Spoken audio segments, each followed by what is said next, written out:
এটা হচ্ছে আমাদের এলাকার সাজেক পাহাড় নামে পরিচিত। তো চলুন আমরা যেতে পারি কিনা ওই পাহাড়ে। এই যে দিক দিয়ে রাস্তা, না গাড়ি নিয়ে যাওয়া যাবে। বন্ধুরা আমরা সেই সাজেক পাহাড়ে যাব। তো দেখুন ওই যে পাহাড়, সাজেক পাহাড়ের অবস্থা।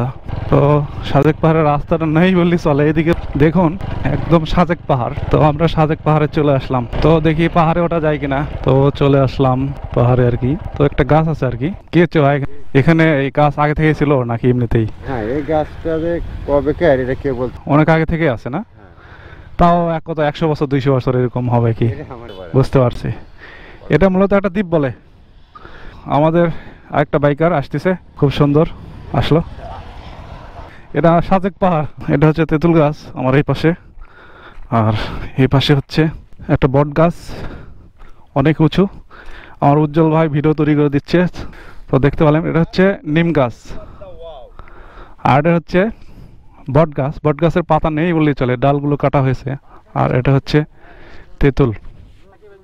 তো জায়গাটার লোকেশন আপনারা যদি জানতে চান আমাদের কমেন্ট করে জানান, আমাদের ভিডিওটিতে কমেন্ট করবেন, করে জানাবেন।